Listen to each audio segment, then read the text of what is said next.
Are you happy with your job? You might say, yes, it's great. Oh no, I hate it. Or, nah, so-so. The problem with those statements is that they are vague. They don't actually tell you what you like or dislike about your job. And even more importantly, there's very little you can act upon with those statements. In this video, I will walk you through the methodologies that I use to coach people who are truly unhappy with their job and want to be moving forward. I'll also give you key steps for how you can improve your current job or find another one. Cheer up, let's get you some satisfaction. My name is Greg Angelbert. I've had about a 20-year corporate career where I went from being a trainee to eventually a managing director, vice president. And I went from managing myself to about 1,000 people. Today, I'm a master coach helping people, teams and organizations to know themselves, to design their future self, and to become their future selves. If you live prior to the Industrial Revolution about 300 years ago, the concept of satisfaction in your job was pretty much making sure that you had enough food on the table for you and your family. The economic progress that we've seen in the past 300 years has given us opportunities that we couldn't dream of before. And all those opportunities eventually came to the point of having job satisfaction. In other words, we have higher expectations. Our job satisfaction is pretty important because throughout our life we will spend 10 years just working. And by 10 years I mean non-stop 10 years. It's also because job satisfaction is correlated with both mental health and physical health according to the Journal of Applied Psychology. It also contributes to being more motivated at work, to be more engaged with what you do and have a better performance.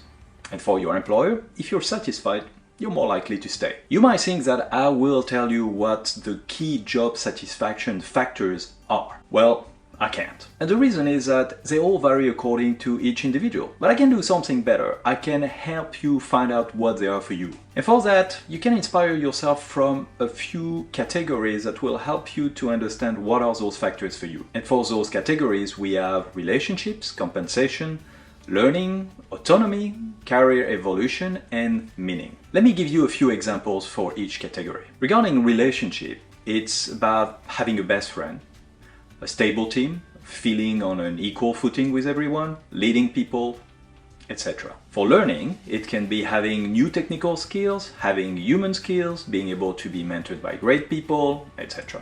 For autonomy, it can be wanting to have complete oversight over what you do, or wanting to work remotely and independently. For career evolution, you can think about rapid fire change of roles going up, stable position for the rest of your life, or being able to do very different roles. For meaning, it can be feelings that your values align with your organizations, feelings that you work for a cause you support. On compensation, on one side you might want very high revenue so you can retire early, but on the other side you might want low revenue but plenty of free time. Those are just examples. Make sure you write those factors according to what you think matters for you. Also, you can look at what you really dislike in your current job as a factor. You just have to look at the opposite side of it. For instance, if you always complain about having a micromanager boss, it might mean that you really want to have a lot of autonomy and being recognized for the value you bring. And make sure to ask yourself why each factor is important to you. This will lead you to the root factor, the root aspect of why this factor is important for you. And that will probably link to your values, your strengths, your interests. If you're not clear about what your values, strengths and interests are, then check out this video. Now that you have a list of factors, check how much those factors are overlapping.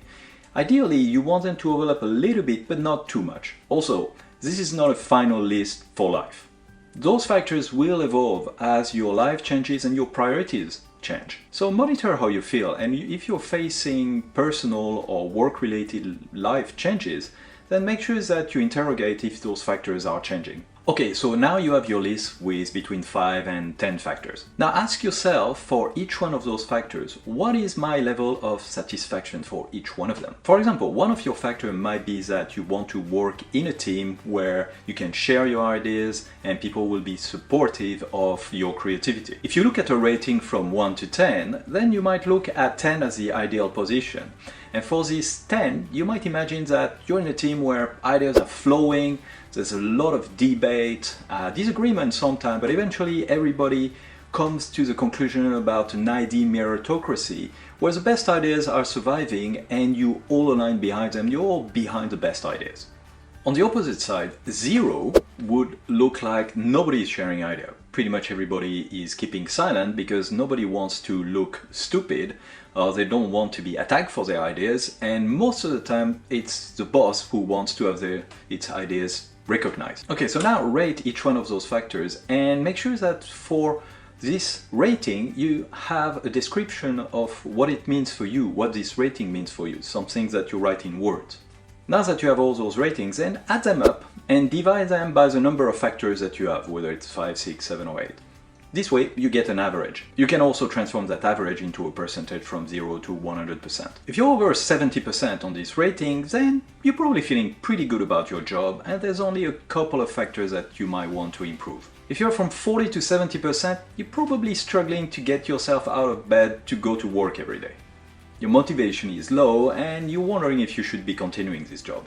If you're below 40%, you're probably totally disengaged with your work. You might even be in sabotage mode about being very angry with everything that happens at work every day. If you want to go further on this rating methodology, what you can do is also pick each one of the factors and order them by rank. Which one is the most important one? And for the most important one, you might want to give it a bigger factor multiplied by 2 or 3 in your rating. Then do the same exercise of calculating what is the average that you come up with. You like this video so far? Then you know what to do, and also make sure that you subscribe, put the notifications on if you want to receive more content like this every week. And make sure to check out in the description other videos from YouTubers about the same concept as in this video. It's very hard to fix a score which is below 40%. So here we are going to focus on all the scores which are above 40%, and assuming probably that you are under 90%. Pick the lowest scores that you have and start to list all the different factors in your job that make you unhappy within this factor. For example, you might feel that you're not learning anything new in your current role. That might be because you don't have a mentor, nobody is proposing any training to you, that you actually know all the job by heart. Now ask yourself, what can I do to turn around each one of those points that I've mentioned? How would you find a mentor on topics of interest to you? How would you go out and look out for trainings that matter to you? How do you get an opportunity to move on to a new challenge? Take the initiative and make sure that you silence this little voice inside you that might be saying, it's not possible, I can't do that, they won't accept it. Those are stories that you make up. They are not the truth, they are not reality. It's something that prevents you from imagining a better future. Have faith that positive things will come out of your initiative. Once you have this list of tasks for the first factor, then make sure that you complete them to a large extent. Then you can move on to the second lowest factor. I used that a few years ago when I was unhappy with my job and my coach helped me through this.